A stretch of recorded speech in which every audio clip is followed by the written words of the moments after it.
എന്താ ഇനി ബാക്കിയായിട്ടല്ലോ. കോളേജ് ഇല്ലായിരുന്ന ഒരു ദിവസം പെട്ടെന്ന് ചെറിയച്ചൻ വിളിച്ച് ഞെട്ടാൻ തയ്യാറായി ഹോസ്റ്റലിന് വെളിയിലേക്ക് വരാൻ പറഞ്ഞു.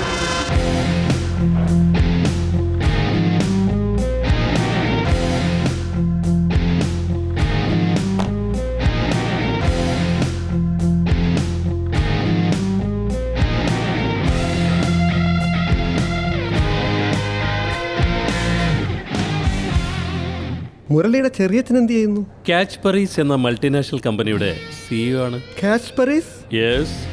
അതെന്തൊരു പേരാ? പിടിച്ചുപറി എന്നാണ് അതിന്റെ മലയാളത്തിൽ അർത്ഥമെങ്കിലും ലോകം മുഴുവൻ വ്യാപിച്ചു കിടക്കുന്ന ഒരു മൾട്ടിനാഷണൽ കമ്പനിയാണ് ഞങ്ങളുടേത്. അതിന്റെ ലോക്ക് ബ്രേക്കിംഗ് ഡിവിഷന്റെ സാങ്കേതിക ഉപദേഷ്ടാവാണ് ഇദ്ദേഹം, കണ്ണൻ മേനോൻ. ഇത് chip and Vyttila GAS cutting and removing specialist. Hello. കേട്ടോ മുരളി, ഇതുപോലുള്ള വ്യവസായ സംരംഭകരാണ് നമ്മുടെ നാടിന്റെ മുതൽക്കൂട്ട്. ശരിയാണ് ചു. പലരും കൂട്ടിവെച്ച മുതലുകളാണ് എന്നും എന്നെ മുമ്പോട്ട് നയിച്ചിട്ടുള്ളത്. മുരളിയും ഇതുപോലെ മിടുക്കനാകുമല്ലോ അല്ലേ? ഇതുപോലെ തന്നെ വേണോ? പിന്നെ ഇതുപോലൊരു വലിയ മനുഷ്യൻ വന്ന് നിനക്കൊരു കാപ്പി മേടിച്ചു തരാൻ ഒരു കോഫി ഷോപ്പിൽ കൊണ്ടുപോയിക്കോട്ടെ എന്ന് ചോദിക്കുമ്പോൾ പറ്റില്ല എന്ന് പറയാൻ എനിക്ക് ആവില്ല മൈസാൻ.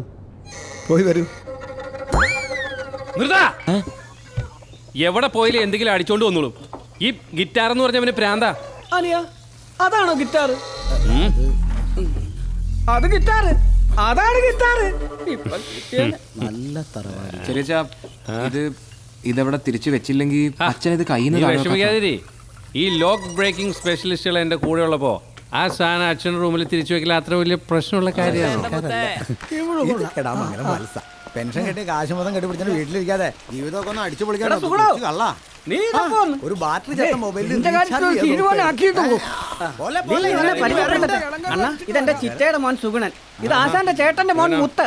ഇവരുടെ കാര്യങ്ങളെല്ലാം എന്നെ ഏൽപ്പിച്ചേക്കുന്നത്. ഇനിയിപ്പോ ചെറിയച്ച നേരെ നാട്ടിലേക്കാണോ?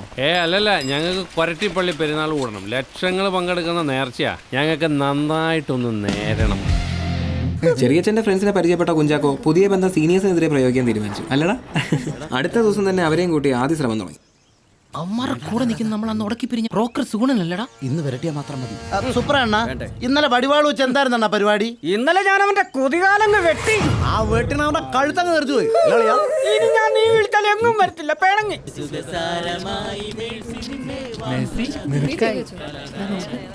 സർവ്വ വളിപ്പന്മാര് സമ്മേളിച്ചിട്ടുണ്ടല്ലോ. ഇന്ന് എന്തേലും തറ വർത്താൻ അവന്മാര് പറഞ്ഞ ഞാൻ അതിലും പണി കൊടുക്കാൻ ഇന്ന് നമുക്ക് ആ മൊബൈൽ വീഡിയോ കേസ് അടിച്ചാലോ? മക്കളെ, ഇങ്ങനെയൊക്കെ നടന്നാ മതിയോ? പിന്നെ എങ്ങനെ ഞാൻ നിങ്ങൾക്ക് വേണ്ടി ഇതൊക്കെ ഉരുട്ടി കൂട്ടുന്നേ. നിനക്കൊക്കെ എന്ത് മസിലുണ്ടായിട്ട് എന്താടാ കാര്യം? നിന്റെ മൂട്ടിൽ മുഴുവൻ വൃത്തിയുടെ കാക്കപ്പുള്ളിയില്ല. അത് നീ എങ്ങനെയുണ്ട്? നീ കൂടുതൽ വർത്താനൊന്നും പറയണ്ട. ഏതു നേരം മഞ്ഞയിൽ തലവെട്ടിപ്പാടുള്ള നിക്കറിട്ടുണ്ട്. ഇല്ലെങ്കിൽ അതൊക്കെ ഒന്ന് മാറ്റിക്കോളടാ. ആടി എപ്പടാ മാന്യന്മാരുടെ എല്ലാ വള്ളിയും പുള്ളിയും ഒക്കെ കിട്ടിയിട്ടുണ്ട്. വൈകാതെ ആ 6 ക്ലിപ്പും പുറത്തു വരും, നോക്കിയിരുന്നോ. ഞങ്ങള് മാത്രമല്ലടാ, നിങ്ങളൊക്കെ പെട്ടു. ഇനി എന്നാ വിലാസിന്റെ അവിടെങ്ങാനും പോയത്? ആ ബ്രോക്കർ സുഗുണൻ അന്ന് ആ കുഞ്ചാക്കോയോടൊപ്പം കണ്ടപ്പോഴേ എന്തോ കുഴപ്പമുണ്ടെന്ന് ഞാൻ പറഞ്ഞതല്ലേ. മിസ്റ്റർ കുഞ്ചാക്ക്, നമ്മൾ പ്ലാൻ ചെയ്ത പോലെ ആദ്യത്തെ ബോംബ് പൊട്ടിച്ചിട്ടുണ്ട്. ആ വളിപ്പന്മാരൊക്കെ തലകറങ്ങി അവിടെ ഇരിപ്പുണ്ട്. ആണോ? എങ്കിൽ ബാക്കി കാര്യം ഞാനും ഏറ്റു. മനുഷ്യരുടെ പ്രാന്തെടുത്തിരിക്കുമ്പോഴാണ് അവരുടെ ഒരു മണഗുണ പാട്ട്. പോയൊന്ന് മാറ്റാൻ പറയടാ. പേടിക്കണ്ടെന്ന് നീയല്ലേ പറഞ്ഞത്? ഇനി ആ പൊണ്ണം കുഞ്ചാക്കോടെ കാല് പിടിക്കാൻ പോണല്ലോ. ദൈവം നിർത്തണ അത് മാറ്റിയിട്ട് ഇത്.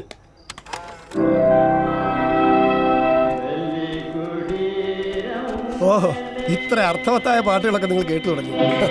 ഇനി എനിക്ക് മരിച്ചാലും വേണ്ടില്ല. ഞങ്ങൾക്ക് ഇപ്പൊ മരിച്ചാൽ മതി എന്ന് തോന്നുന്നുണ്ട് അച്ചു. ഇങ്ങോട്ട് കൊണ്ടുവന്ന് എന്തിനാന്ന് വെച്ചാ പറ. ഞങ്ങൾക്ക് രണ്ടുപേർക്കും പോയിട്ട് പഠിക്കാനുള്ളതാ. ഷോക്കടിയേറ്റ അമ്മായി എന്ന സിനിമ സെക്കൻഡ് ഷോ കണ്ടുവരുമ്പോഴാണ് നിങ്ങളുടെ സുഹൃത്ത് ആ സുഗുണം ഞങ്ങളെ പ്രലോഭിപ്പിച്ച് അങ്ങോട്ട് കൊണ്ടുപോയത്. വേണ്ടെന്ന് ഞാൻ അമ്മയുടെ 100 വട്ടം പറഞ്ഞു. തോരെ സ്ഥലത്ത് പോയിട്ട് നിങ്ങൾ ഇത്രയും പേരുടെ സെറ്റപ്പിന് ഈ തുക വളരെ കുറവാണ്. ഒരു ഗമയ്ക്ക് വേണ്ടി എല്ലാവരും ചെയ്ത പോലെ ഷർട്ടിൻ്റെ ബട്ടൺസ് ഇട്ടുകൊണ്ടാണ് ഞാനും വന്ന് ഇറങ്ങി വന്നത്. ചമ്മലോർത്ത് അതിനെപ്പറ്റി ആരും അങ്ങോട്ടും ഇങ്ങോട്ടും ചോദിച്ചുമില്ല, പറഞ്ഞുമില്ല. യുവമാരും ഷർട്ടിന്റെ ഒറ്റ ബട്ടൺ പോലും അവളുടെ റൂമിൽ ഇരുന്ന് അഴിച്ചിട്ടും ഇല്ല. പക്ഷെ പെണ്ണുങ്ങൾ തത്ത പറയും പോലെ വേണ്ടാത്ത വള്ളിയും പുള്ളിയും വിളിച്ച് പറയുകയും ചെയ്യുന്നു. ഇനി വേറെ വല്ല പെണ്ണ് കേസ് ആണോടെ? അതാണ് എനിക്ക് മനസ്സിലാവാത്തത്. അവളുമാര് പറഞ്ഞ അടയാളങ്ങളൊക്കെ സ്കാനിങ് റിപ്പോർട്ട് നോക്കി പറയുന്ന പോലെ വളരെ കീർത്തിവാ. പക്ഷെ വേറെ അങ്ങോട്ട് ഞങ്ങൾ പോയിട്ടുമില്ല. ഞങ്ങൾ ഒരുപാട് ദ്രോഹിച്ചിട്ടുണ്ട്, മാപ്പാക്കണം. നിങ്ങളുടെ ആ സുഹൃത്ത് സുഗണ്ണോട് പറഞ്ഞ് അവൾ പിടിച്ച ഒളിക്യാമറ CD എങ്ങനെങ്കിലും പറഞ്ഞ് ഞങ്ങൾക്ക് മേടിച്ച് തരണം. എത്ര പൈസ വേണേലും ചിലവാക്കാം പ്ലീസ്. ശരി ശരി പൊയ്ക്കോ. മോനെ മുരളി, സമയം തെളിയുന്നത് കണ്ടോടാ നീ. ഒന്നാം സമ്മാനം അടിച്ച കാരുണ്യ ലോട്ടറി ആരോതെ ഇവിടെ ഇങ്ങനെ തിരികെ വെച്ച് പോയ പോലുണ്ട്. ഏതായാലും നാളെ ഉമ്മാരെ കാണുമ്പോൾ പറയാനുള്ള ഡയലോഗ് നേഹയെ മായം വിളിച്ചൊന്ന് പറയാം. പറഞ്ഞോ. ആരായിരുന്നു വിലാസിന്റെ മുറിയിൽ ആദ്യം കയറിയത്? ആ പറട്ടെ ക്ലീറ്റസ്. ഈ ആഴ്ച വീട്ടിൽ പോയി വരുമ്പോൾ എല്ലാവരും കഴിവതും പൈസ സംഘടിപ്പിച്ചോണ്ട് വരാം. പൈസ എറിഞ്ഞാലേ സി ഡി കൈ കിട്ടുള്ളൂ, കേട്ടല്ലോ. പോയി മുടിഞ്ഞ ഏറ്റവും കാർഡ് വന്നാൽ പിന്നെ മമ്മി പോലും 5 പൈസ ബാക്കി വെക്കണല്ലോ എന്ന് അടിച്ചു മാറ്റാൻ. അവളമാര് വരുന്നുണ്ട്, മാക്സിമം മീനെയും കാണിച്ചേക്കണേ. നമസ്കാരം സിസ്റ്റേഴ്സ്. സുപ്രഭാതം കൊച്ചിൻ ഡസ്കേഴ്സ്. ഓപ്പണിംഗ് ബാറ്റ്സ്മാൻ, രണ്ടാമൻ, മൂന്നാമൻ, ലാസ്റ്റ് മാൻ. എന്തിനാണോ തെണ്ടി എന്നെ നോക്കുന്നത്? നിങ്ങളുടെ വിലാസിനി ചേച്ചിക്ക് സുഖാണല്ലോ അല്ലേ? അതെ, ബാറ്റിംഗ് ഒക്കെ പൊളിയായിട്ടുണ്ട്. ഞങ്ങൾ ഇന്നലെയും കണ്ടു. ശരി, പോട്ടെ, ബൈ ബൈ. കണ്ട നമ്മളാ പണ്ടാരത്തിന്റെ റൂമിൽ കയറിയ ഓർഡർ കൃത്യമായി പറയണ കണ്ട. നിങ്ങൾ ഇങ്ങനെ തല്ലുകൂടാ, ധൈര്യമായിട്ടിരി.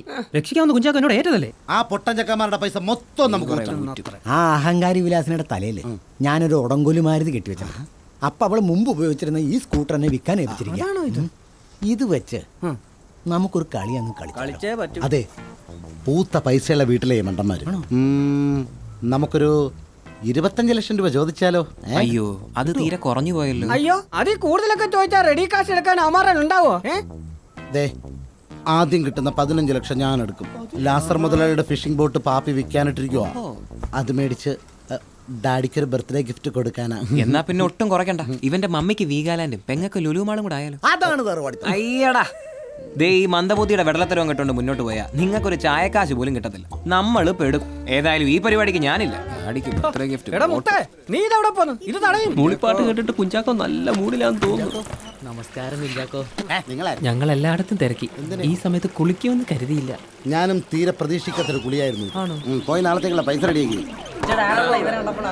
അച്ഛൻ നാളെ ഫാൻസുകൾ അച്ഛന്മാരും വരണം. നമ്മുടെ മുരളിയാ ടീമിന്റെ വിക്കറ്റ് കീപ്പർ. എടാ നല്ല തീർത്ത കളി കളിച്ചോണം കേട്ടല്ലോ.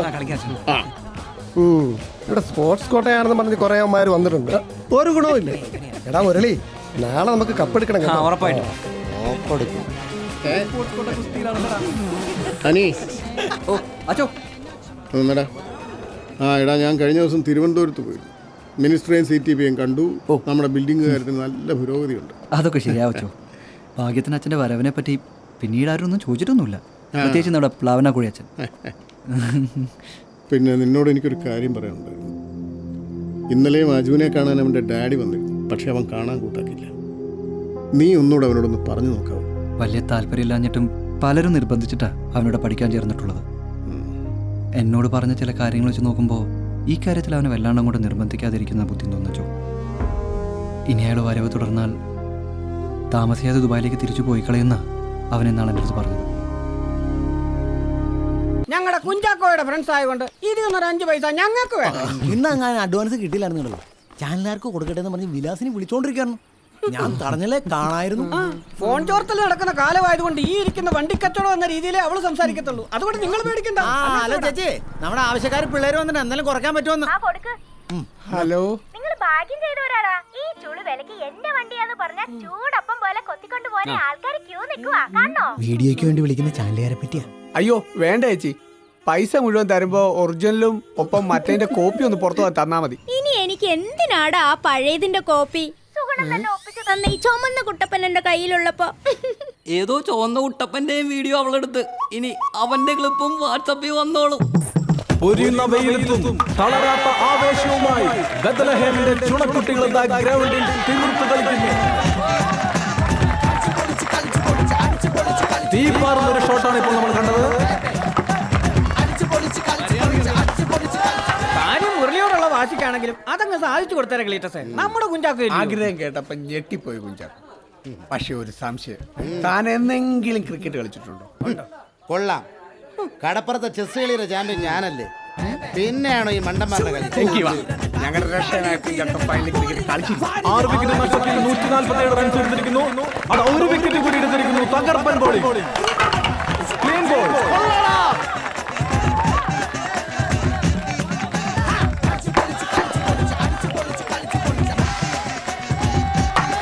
അവസാന പ്രതീക്ഷയായിരുന്ന മാർട്ടിനും ഇത് ഔട്ടായിരിക്കും. ആദ്യ ഇന്നിംഗ്സ് കഴിയുമ്പോൾ 9 വിക്കറ്റ് നഷ്ടത്തിൽ 206 റൺസുമായി സെന്റ് ജോസഫ് ഹോസ്റ്റൽ. രണ്ടാമത് ബാറ്റിംഗിന് ഇറങ്ങിയ ഞങ്ങളുടെ ടീമിൽ മുരളി നല്ല ഫോമിലായി. ഏതാണ്ട് ജയിക്കുമെന്ന് ഉറപ്പായി നിൽക്കുമ്പോഴാണ് ക്ലീറ്റസും മറ്റും ഗ്രൗണ്ടിലേക്ക് എത്തിയത്. ഞങ്ങളെ കണ്ടിട്ട് ഒരു മൈൻഡും ഇല്ലാണ്ട് ഒടുക്കത്തെ ജാടയിലായിരുന്നു ഈ കുഞ്ചാക്കോ. നീ എന്നാടാ ക്യാപ്റ്റനെ പറയുന്നത് കേട്ടാ മതി. ആരൗട്ടായാലും അടുത്ത കുഞ്ചാക്കോ ബാറ്റ്. അല്ലെ മറ്റേ കാര്യം ഞാൻ വാട്സപ്പിൽ ഏതാ ഡെയ്സി കേസ് എല്ലാം കെട്ടി റെഡിയാക്കി. പൊന്നു കുഞ്ചാക്കോ അതൊക്കെ കെട്ടണം. മസ്താന്റെ അടുത്ത് കടപ്പുറത്തെ മാസ്റ്റർ പറഞ്ഞ് ഒരു വിധത്തിലെ സംഭവിപ്പിച്ച് ഞങ്ങളെ തെറിയേപ്പിക്കില്ലേ. മാനം പോന്ന കേസാ. ഇറക്കിയില്ലേ എന്റെ അളിയ. ഇനിയുള്ള സീനൊന്ന് ഫാസ്റ്റാക്ക്. ആ രംഗം ഇനി എന്നെ ഓർമ്മിപ്പിക്കരുത്. അതെന്താ കേൾക്കുമ്പോ എല്ലാം കേൾക്കണം. ഇതെന്തിനാ സ്പീഡുള്ള മാർട്ടനാണ് ലാസ്റ്റ് ഓവർ. സേഫ്റ്റി അല്ലേ പ്രധാനം. ഓ സേഫ്റ്റി. ഇത് വെച്ചില്ലേ ഫ്രണ്ടിലെ പല്ലു വെച്ചേക്കാം. ഇതിനെന്താ മൂത്രത്തിന്റെ ഒരു മണം. ആ മാറ്. പുതിയ ഓരോ പരിഷ്കാരങ്ങളെ. ഇതിന്റെ ലാർജ് എടുത്തോണ്ട് വാ. ഇതെന്താ തുണിക്കടേ? ഇതാകെ ഒരു സൈസിലേ ഉള്ളൂ. എന്നാ വല്ല കൊച്ചുള്ളവർക്ക് കൊണ്ടുപോയി കൊടു. അല്ല തന്നെ ഇത് വല്ല കുമ്മളേങ്ങാനാണോ കാറ്റടിക്കുമ്പോ പൊട്ടാൻ? ഇവ ഒരു മണ്ടൻ തന്നെടാ.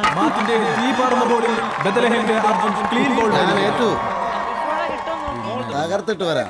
മോർണിംഗ് വന്ന് 3 ബോളേ ബാക്കിയുള്ളൂ. 3 റൺസ് കൂടെ മതി. ജയിച്ചു നിൽക്കുന്ന കളിയാ. എങ്ങാനും തോറ്റ നിന്റെ തലയോട്ട് എടുത്താൽ തബല കൂട്ടും. ശരി.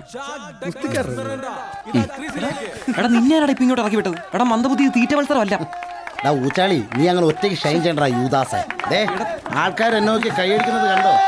എടാ പന്തറിയുന്നത് ആ കാലം മാറ്റിനാ. നീ ആ ഹെൽമെറ്റെങ്കിലും എടുത്തു വെക്ക്. അവൻ്റെ ബോളല്ല വെടിയുണ്ടയാ. അവന്റെ ഉണ്ട ഇന്ന് ഞാൻ പൊട്ടിക്കും. അത് ഓടാ തീയിൽ കുരുത്ത ഉരുക്കാടാ ഞാൻ. ഉരുക്ക്. എന്തോ നീ വേടാ ഊളെ കൊല പിടിക്കാൻ എന്നെ പഠിപ്പിക്കട്ടാ വേട്ടാവളിയാ. തനിക്കെന്തിനാണ് അധികം പന്ത് എന്ന ഭാവത്തിൽ ജാക്ക പന്തിനെ അവഗണിച്ചിരിക്കുകയാണ്.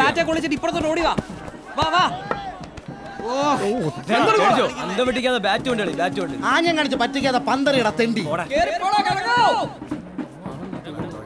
അവസാന പന്തിലെ സിക്സർ മതി തനിക്കെന്ന ഭാവത്തിലാണ് ജാക്ക് കണ്ണ് കാണുന്നില്ലടാ. എടാ ആ ചെറ്റ 2 പ്രാവശ്യം ബോൾ എറിയുന്ന പോലെ കാണിച്ച് പറ്റിച്ചടാ. കോതാണ്ട അവൻ 2 ബോൾ എറിഞ്ഞു. നിന്റെ കള്ളിന്റെ ഫിറ്റും അവന്റെ ഒടുക്കത്തെ സ്പീഡും കാരണം ബോൾ കാണാത്ത. അതായിരിക്കും വലത് ചെവിയിൽ ഒരു മൂളല് പോലെ. ലാസ്റ്റ് ബോളാ. കേറി വന്ന് കണ്ണടച്ച് വെച്ചു കൊടുക്ക്. കളി തോറ്റ അറിയാലോ. എല്ലാരും കൂടെ ശവമാക്കും. മുരളി പണി പാളിയോടാ. എനിക്ക് വേണ്ടി നീ അവിടെ പോയി ഇന്ന് നിക്കോടാ. അതൊന്നും നടക്കൂല. ഇത് നിന്നെ ആരെങ്കിലും എനിക്കറിയാം നീ നിൽക്കുന്നില്ല. നല്ല മനസ്സാ. പരിഞ്ഞു കയറി വന്നിട്ട് പോയി ഉണ്ടാക്ക്. എടാ ആ മസ്ത എന്നെ കൊല്ലൂടാ. ഇരു ടീമുകളും ആകാംക്ഷയിലാണ്. ദൈവമേ പുണ്യാളച്ച കണ്ണടച്ചത് വെക്കാൻ പോവാണേ. കൊള്ളിച്ചേക്കണേ. സ്വർണ്ണക്കപ്പ് ബെത്ലഹേമിനോ സെന്റ് ജോസഫിനോ എന്ന് തീരുമാനിക്കുന്ന അവസാന പന്ത് നടക്കണം.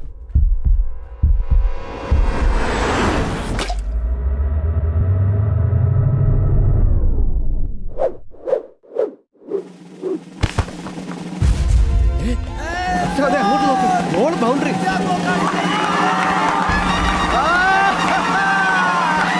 ജാക്ക് ഡഗ്ലസ് മെറൈൻഡിയുടെ മാന്ത്രിക പ്രകടനത്തിലൂടെ സെന്റ് ജോസഫ് ഹോസ്റ്റലിനെ തകർത്ത് തരിപ്പണമാക്കിയിരിക്കുന്നു ബെത്ലഹേം ഹോസ്റ്റൽ. പണി പറ്റിച്ചു. എബ്ഡമൻ കാർഡ് വെക്കാൻ 100 വട്ടം പറഞ്ഞാണ്. അപ്പൊ പറഞ്ഞ് പൊട്ടാൻ കോമളയാണോന്ന് കണ്ടില്ലേ കിടക്കണ കിടപ്പ്. ബോധമറ്റ ഒരാഴ്ചത്തെ ഹോസ്പിറ്റൽ വാസത്തിന് ശേഷം കുഞ്ചാക്കോയെ ഞങ്ങൾ പുറം ലോകം കാണിക്കാൻ ഇറക്കി. ഏതോ പഴയ ഒന്നില്ലാത്ത CD കൊടുത്ത ക്ലീറ്റസിനെ സമാധാനിപ്പിക്കാനാ നിന്നെ ഇങ്ങോട്ട് കൊണ്ടുവന്നിരിക്കുന്നത്. അവിടെ ചെന്ന് പൊട്ടത്തരമില്ല പറഞ്ഞു കുത്തിക്കേറ്റി ഞാൻ വെറുതെ. പൈസ കൊടുത്തപ്പോൾ വിലാസിനുടെ ഒറിജിനലും കോപ്പിയും ഒക്കെ കിട്ടി. എന്നിട്ട് എല്ലാം പറഞ്ഞ് കോംപ്രമൈസ് ആക്കിയിട്ടുണ്ട്. ഇനി ഇതാരും കാണണ്ട. എന്താ എങ്ങനെ ഹാപ്പി അല്ലേ? മാറിയിട്ടൊന്നുമില്ലല്ലോ അല്ലേ? ഞങ്ങള് പോന്നപ്പോഴും ഇട്ട് നോക്കിയ അടയാളങ്ങളൊക്കെ കണ്ടു ഉറപ്പിച്ചതല്ലേ. എന്തായാലും ആശ്വാസം. ഇനി നമ്മളെല്ലാരും ഒറ്റക്കെട്ടല്ലേ. അപ്പൊ നമുക്കിനി ഒരു സെൽഫി ആയാലോ? സഹോദരന്മാരെ, ഉഗാണ്ടയിൽ ഉൾക്കവീണ കുഞ്ചാക്കോയുടെ ചികിത്സയ്ക്കായി എന്റെ പെങ്ങളുടെ കല്യാണം ക്ഷണിക്കാനായി ഒരു ദിവസം ഇപ്പൊ കോളേജിൽ വന്നു. ആ കാർഡ് എടുത്തോ. ഞാനൊരു ഉഗ്രൻ ടൂറിസ്റ്റ് ബസ് ഏൽപ്പിച്ചെന്ന അച്ഛന്മാരോട് പറഞ്ഞിരിക്കുന്നത്. അച്ഛന്മാർക്ക് അന്നെന്തോ അസൗകര്യം ഉണ്ട്. ഞങ്ങൾക്ക് വരാൻ പപ്പ ഡ്രൈവർ ഉൾപ്പെടെ വണ്ടി വിട്ടു തരാമെന്ന് ഏറ്റിട്ടുണ്ടെങ്കിൽ. ആണോ? ഉപ്പ ഇത് ശ്യാം, ഞാൻ പറഞ്ഞിട്ടില്ലേ പാട്ടുകാരൻ. അമ്മയ്ക്ക് എങ്ങനെയുണ്ട് ഇപ്പോ? ഇപ്പോഴും വലിയ മാറ്റമൊന്നുമില്ല. അങ്ങനെ തന്നെ. ഉപ്പ കല്യാണത്തിന് വരാൻ ഇവന് ചെറിയൊരു പ്രശ്നമുണ്ട്. ചിലപ്പോ അമ്മ ഒരു ട്രീറ്റ്മെന്റ് അന്ന് തൃശ്ശൂർക്ക് കൊണ്ടുപോകും. അല്ലെങ്കിൽ ഉറപ്പായിട്ട് ഞാൻ വരും. അപ്പൊ ശരി അങ്കിൾ, ഞാനും ഒന്നും ഉണ്ടാവില്ല. അതെന്താ? ടീമിനെ കൊണ്ടൊരു ഫുട്ബോൾ മാച്ചിന് പോകണം. അന്ന് ഫൈനൽസ് അതാ. ഓ ശരി, കളി നടക്കട്ടെ. ആ പന്ന പരട്ട മുരളി ഇടയ്ക്കിടയ്ക്ക് ഒരു മൊബൈൽ എടുത്ത് വീഡിയോ ഗെയിം കളിക്കുന്നതാണോ? അത് എവിടെയാണോ പാത്ത് വെച്ചിരിക്കുന്നത്? ആ ആഹാ, ഓഫാണോ? ഓണാക്ക. നല്ല ഫോൺ ഇവിടെ ഒളിപ്പിച്ച് വയ്ക്കണമെങ്കിൽ ഇതിനകത്ത് എന്തോ കേസ് കെട്ട് കാണും.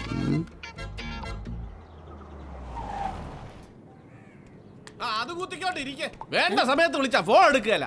എടി മന്ദബുദ്ധി, എന്നാ കളർ വേണമെന്ന് ചോദിക്കാനാ ഫോൺ വിളിച്ചേ. അപ്പൊ അവിടെ ഒടുക്കത്തെ ഉറക്കം. ഇന്നാ ഓരോന്ന് തന്നുവിടും. ബ്ലൗസിന്റെ കളർ മാച്ച് ചെയ്യുന്ന സാരി വേണം പോലും. നാട്ടിലെ കട മുഴുവൻ കയറി ഇറങ്ങി.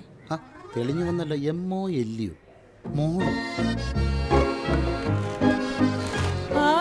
കറുപ്പ് സാരി.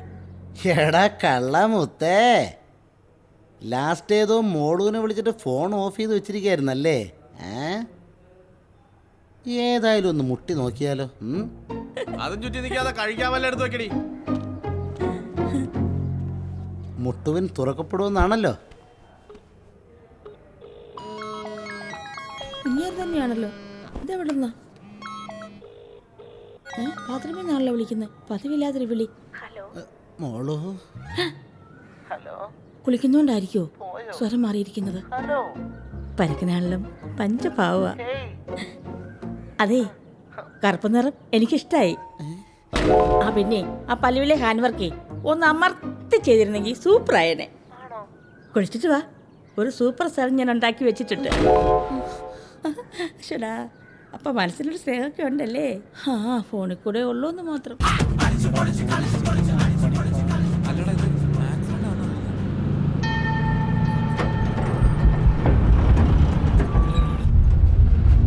നമ്പർ വണ്ടി നിർത്ത്. ഏതോ കാറുകാരൻ വട്ടം വെച്ചാന്ന കേട്ടത്. അവൻ നിർത്താതെ പോയി. ചെറുക്കനാ പോസ്റ്റ് പോയി തലടിച്ചിട്ടുണ്ട്. പെണ്ണ് പുല്ലിൽ വീണതുകൊണ്ട് വലിയ പരിക്കില്ല.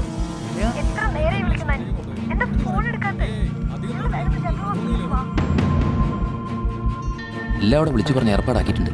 നിങ്ങൾ എത്തുമ്പോഴേക്കും അവിടെ എല്ലാം റെഡി ആയിരിക്കും.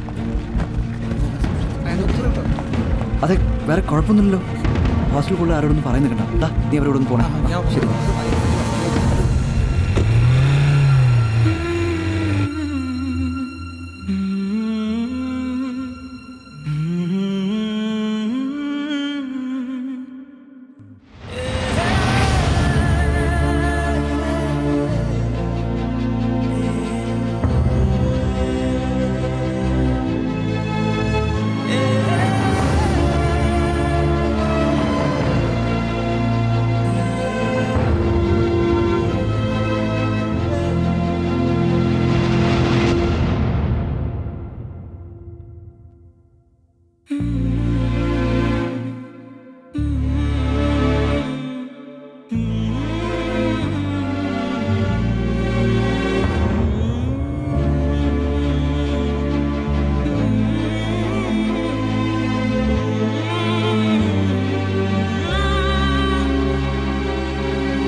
പ്രശസ്തനായ ന്യൂറോ സർജനായിരുന്നു ശ്യാമിനെ നോക്കിയ ഡോക്ടർ സുധീഷ്.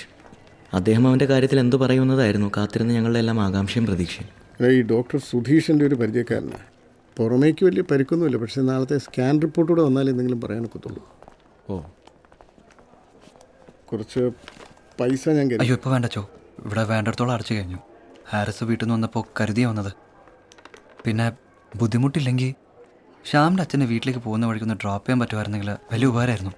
അവൻ്റെ അമ്മയെ തൃശ്ശൂരിൽ നിന്ന് വീട്ടിലേക്ക് ആരും എത്തിച്ചിട്ടുണ്ടെന്നാണ് പറഞ്ഞു കേട്ടത്. പിന്നെ ഇവിടുത്തെ കാര്യങ്ങളെല്ലാം ഞങ്ങൾ നോക്കിക്കോളാം. ആരോടും ഇതിനെക്കുറിച്ച് ഒന്നും പറഞ്ഞിട്ടില്ല. കല്യാണത്തിന്റെ തലേദിവസം പൂൾ സൈഡിൽ വീണ് കൈ ഒളിക്കുന്ന അന്നയെക്കുറിച്ച് പറഞ്ഞിരിക്കുന്നത്. അവളെ ഇടയ്ക്കൊന്ന് വിളിച്ചേക്കണം. അവളാകെ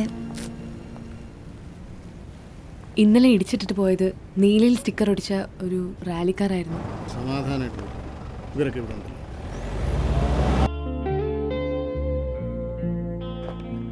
ആക്സിഡൻറ്റിന് ശേഷം 28ാമത്തെ ദിവസം ശ്യാമിനെ റൂമിലേക്ക് മാറ്റി. അവൻ്റെ കാര്യത്തിൽ ഒരു പ്രത്യേക ശ്രദ്ധയോടെ ഡോക്ടർ സുധീഷ് എപ്പോഴും ഒപ്പം ഉണ്ടായിരുന്നു.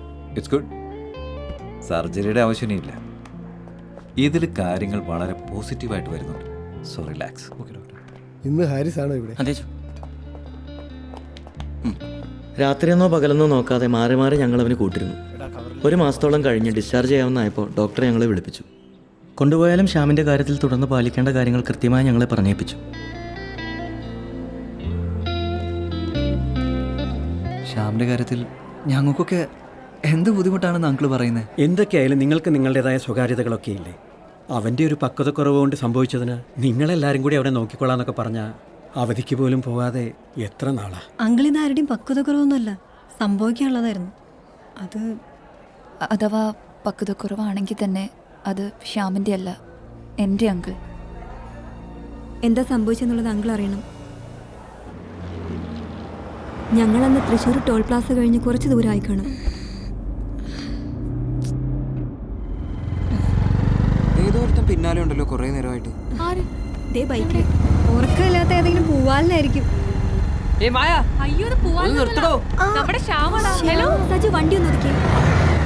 എന്നാലും ശ്യാം ഇത്ര ദൂരത്ത്, അത് ഒറ്റയ്ക്ക് ബൈക്കേല്? അമ്മ ഇന്നലെ ഹോസ്പിറ്റലിൽ അഡ്മിറ്റ് ചെയ്തു. പോന്നപ്പോ അമ്മയുടെ ഡ്രസ്സ് എടുത്ത് വെച്ചിരുന്ന കവർ എടുക്കാൻ വിട്ടുപോയി. പോയി ബൈക്കിൽ അത് എടുത്തോണ്ട് പോന്നു. നിങ്ങൾ അവിടുന്ന് തിരിച്ച കാര്യം മായ വിളിച്ചപ്പോ പറഞ്ഞിരുന്നു. എന്നാ പിന്നെ ഒപ്പം പോകാമെന്ന് കരുതി. ഇനി ഒറ്റയ്ക്ക് അവിടെ വരെ ബൈക്ക് ഓടിച്ച് അതൊന്നും കുഴപ്പമില്ല. അതെ, ഒരു ഉഗ്രൻ ഐഡിയ ഉണ്ട്. ഞാൻ ശ്യാമിന്റെ ഒപ്പം കേറിയാലോ? എന്താ ഇഷ്ടപ്പെട്ടില്ലേ? വണ്ടി കയറി.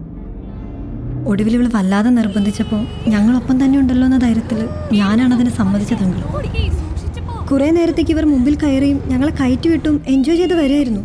പക്ഷെ ഇടയ്ക്ക് 2 മിനിറ്റ് നേരത്തേക്ക് ഇവരെ കാണാതായി. അല്പം ടെൻഷനായ ഞങ്ങൾ കുറച്ച് സ്ലോ ചെയ്ത് നോക്കിയപ്പോൾ കണ്ടത് അന്നെയാണ് വണ്ടി ഓടിക്കുന്നത്.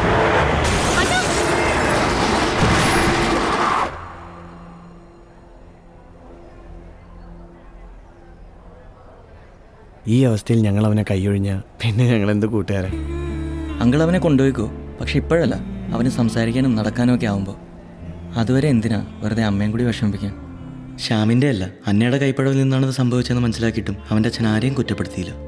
അപ്പോൾ ശ്യാമിന് അച്ഛനല്ലാതെ ബന്ധുക്കളാരും ഇല്ലേ? അവരുടേതൊരു ഇന്റർകാസ്റ്റ് മാരേജ് ആയിരുന്നു. അതിനുശേഷം ഇവർക്കോ ഇവരുമായി ബന്ധുക്കൾക്കോ ഒരടുപ്പവും ഇല്ലായിരുന്നു.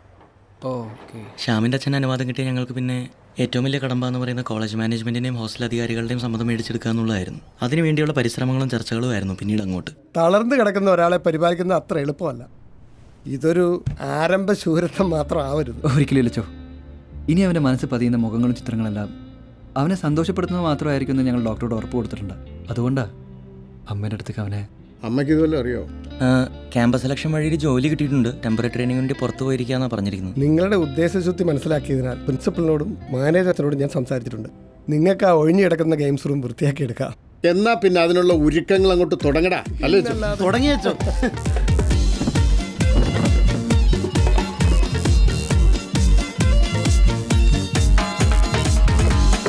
ശ്യാമിനെ തിരിച്ച് പഴയ സ്ഥിതിയിലേക്ക് എത്തിക്കാൻ ഡോക്ടർ നിർദ്ദേശിച്ച പ്രധാന കാര്യം അവനെ ഒരു ടെൻഷനും ഇല്ലാണ്ട് എപ്പോഴും ഹാപ്പിയായി നോക്കണമെന്നതായിരുന്നു. അതിനായി ഞങ്ങൾ ഓരോന്ന് പ്ലാൻ ചെയ്തു. അവനെ ചിരിപ്പിക്കാൻ ചില കോമാളിത്തരങ്ങൾ ഉൾപ്പെടെ.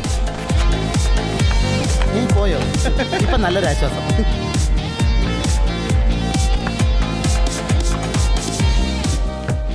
മസ്താനത്തെ റൂമിൽ വൃത്തിയോടെ ഒട്ടിക്കുന്നു.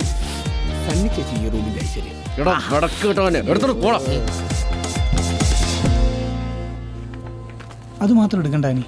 പണ്ട് മുതലേ അവൻ ഞങ്ങളുടെ അതിൽ തൊടാൻ പോലും സമ്മതിച്ചിട്ടില്ല.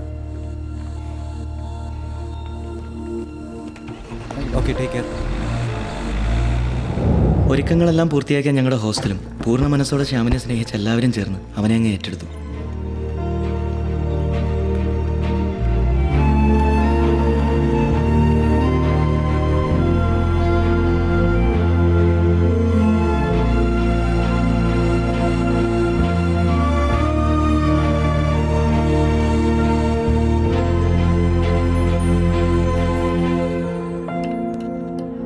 ഒരു പൊടിക്ക് left left left. Okay okay okay okay done. ആ ഓരോരുത്തരായിട്ട് ഇറങ്ങി വാ. കത്തിപ്പാറ കുസുമം വേറെ മൂന്നാമത് അത് തിരുവാണല്ലോടാ. അയ്യോ ഇതെന്നതാടാ ഇവിടെ ഒരു ബക്കറ്റ് സമ്മേളനം? ശ്യാമിൻ്റെ റൂം ക്ലീൻ ചെയ്യാനും തുണികൾ അലക്കാനും ഒരാളെ കിട്ടിയേക്കൊള്ളാന്ന് ഞാൻ പറഞ്ഞായിരുന്നു. അതിനുള്ള ആളെ കൊണ്ടുവന്നതാ ഇയാള്. ഈ പുറത്ത് കിടക്കുന്ന 3 ഓട്ടോറിക്ഷയിലോ? അത് ഇവര് തമ്മിലുള്ള കോമ്പറ്റീഷൻ കാരണേ ഒരു വണ്ടിയിൽ യാത്ര ചെയ്തില്ല ഫാദർ. ചിലപ്പോ ഒരാളും കൂടെ ഇപ്പൊ വരും. ആ വന്നതൊക്കെ മതി. എന്താ ഇവരുടെ പേര്? മഡോണ. മടൽ ഉണങ്ങിയ പോലുണ്ട്. ഇവര് മതി, വേറെ ആരും വേണ്ട. ബാക്കിയുള്ളവരെ പറഞ്ഞു വിട്ടേരെ, അല്ലെങ്കിൽ ഇവിടെ വേറെ കോമ്പറ്റീഷൻ കൂടും.